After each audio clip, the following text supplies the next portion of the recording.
Série de soutenance de mémoire de licence professionnelle à l'Institut universitaire panafricain IUP de Porto Novo ce samedi 25 juin 2022.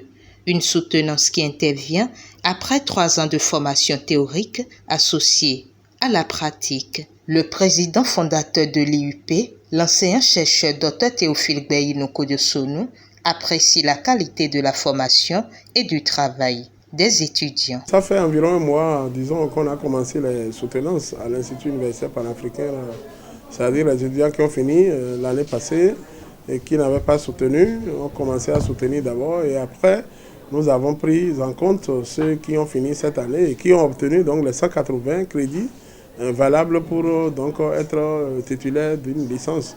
Mais il fallait parler absolument aussi par la soutenance afin que les 180 crédits soient validés.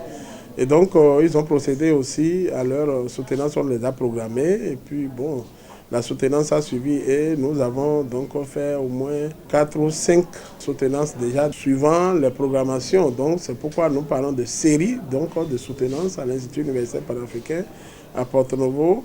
Et ça se passe très bien, nos impressions sont très bonnes par rapport à la qualité du travail qui est fait pendant les 3 ans pour former ces étudiants et par rapport à leur production aussi, à savoir la rédaction de leur mémoire. Pour ceux qui sont en études de la langue française, langue anglaise, ceux qui sont en diplomatie, relations internationales, administration générale, territoriale, administration du travail, sécurité sociale, GRH, FCA, etc.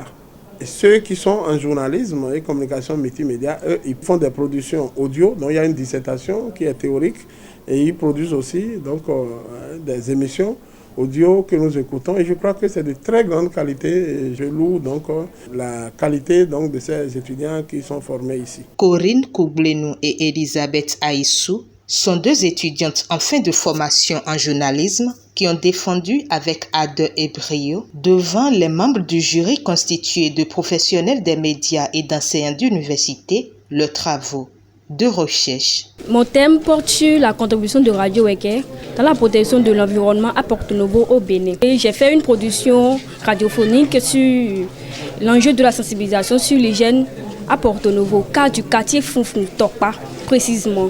Donc on a parlé de l'hygiène et assainissement dans ce quartier-là. Les habitants ont donné leur avis sur cette question. J'ai été vraiment ravie. J'ai eu la mention très bien avec une note de 17 sur 20. Je suis vraiment contente de la soutenance et de la présentation que j'ai faite également.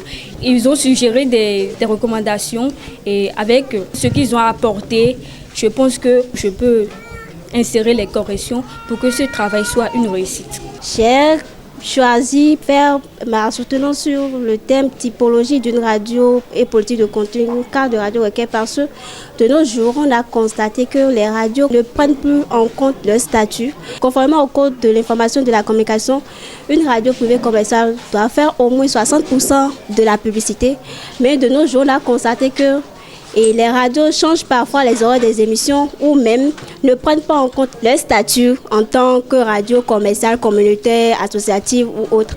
Donc j'ai choisi la radio Wecker qui est à Dierekbe. C'est sur cette radio j'ai pratiquement fait mes recherches documentaires. J'ai en premier lieu analysé leur grille de programme. J'ai calculé le pourcentage du domaine commercial compte tenu des autres aussi des domaines. Et j'ai vu que le domaine commercial faisait 58,39%. Or, la loi dit 60%. Donc, nous ne pouvons pas dire qu'ils respectent. Ils sont bien et bien dans les normes indiquées par la haute autorité de l'audiovisuel.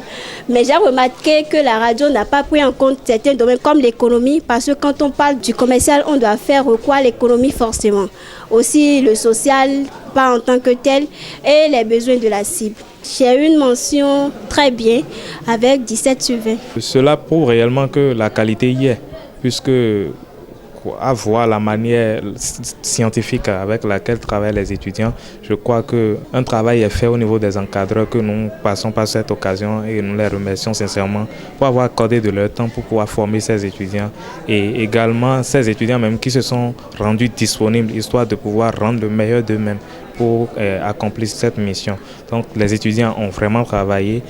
Déjà dans leur présentation, vous sentez que la qualité y est et on voit que nous formons des jeunes pour un avenir meilleur réellement. À l'UUP, on ne fait plus de mémoire sans s'assurer d'une base théorique. On ne fait plus de mémoire en se disant on est juste en année de licence. À l'UIP aujourd'hui, tout reste dans les normes, comme cela se passe ailleurs dans le monde entier. Donc il n'y a pas de mémoire de facture acceptable. Il n'y a que des mémoires à accepter parce que le président y tient et le conseil scientifique y tient également. Moi, je suis responsable de département, c'est vrai, mais en même temps, j'assure cette lourde responsabilité d'aider mes jeunes frères à réfléchir, à choisir des thèmes de mémoire et à réfléchir et à produire les résultats de leurs recherches sur le terrain. Nous sommes très fiers. Il faut savoir que nous avons des partenariats. Leur formation est faite de façon alternative entre APM, qui est notre bras valide, formation technique, et ici à IUP, où ils ont reçu les cours, n'est-ce pas? Ils reçoivent les cours des deux côtés et ils sont en permanence donc, dans les médias, à savoir les réseaux sociaux, et donc la radio, la télévision, et en même temps la presse écrite aussi. Vous savez, nous avons Educ-Info, un journal dans lequel ils écrivent tous. Il y a aussi d'autres journaux qui sont des journaux partenaires et nous travaillons donc d'arrache-pied. Et nous sommes très fiers de la qualité de ces étudiants. D'ailleurs, ils sont tous opérationnels, déjà depuis en deuxième année. Ils sont nombreux à être sur le terrain, à travailler déjà sur les web TV et même dans les chaînes de télévision, dans les journaux aussi. Nous sommes très fiers de la qualité. Le président de l'IUP revient sur les filières porteuses disponibles à l'Institut. Nous avons l'administration générale territoriale. Vous savez, dans tout le Bénin, il n'y a qu'une seule institution publique qui forme en administration générale territoriale.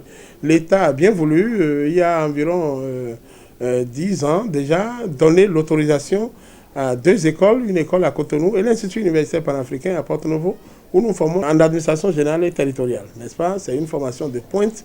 Et tous ceux qui ont pris part à cette formation et qui ont réussi depuis 2017 à leurs examens, parce qu'avant 2017, c'était la co-scienture, n'est-ce pas? Et à partir de 2017, les examens, je crois que nous avons fait de très bons scores à ces examens-là, et ils sont opérationnels sur le terrain. Nous avons administration générale et administration du travail et sécurité sociale. C'est un vide total. Dans tout le Bénin, je ne sais pas combien d'administrateurs de travail nous avons, mais il en manque.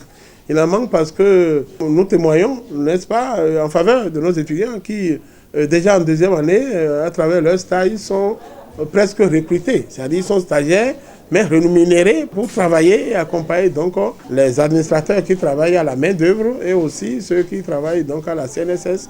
Et ça se passe très bien. Nous avons le journalisme, nous avons aussi le français, lettres modernes, linguistique. Nous avons la traduction, interprétation, diplomatie, relations internationales au niveau de la licence, de master aussi. Et nous venons d'avoir, et ça c'est très important, vous savez, pendant 62 ans d'indépendance, le Bénin n'a pas su former des cadres en gestion foncière et domaniale. Et quand moi, j'ai pris contact avec les communes en tant qu'élu, depuis 2015, président de commission affaires domaniales, devenu deuxième maire adjoint, en charge des affaires domaniales, je me suis dit attention, il faut former. Et l'État nous a donné l'autorisation depuis octobre 2020 pour former en licence professionnelle en gestion foncière et domaniale. En septembre, cette année, nous avons démarré. Donc, que les jeunes bacheliers veuillent bien s'inscrire massivement.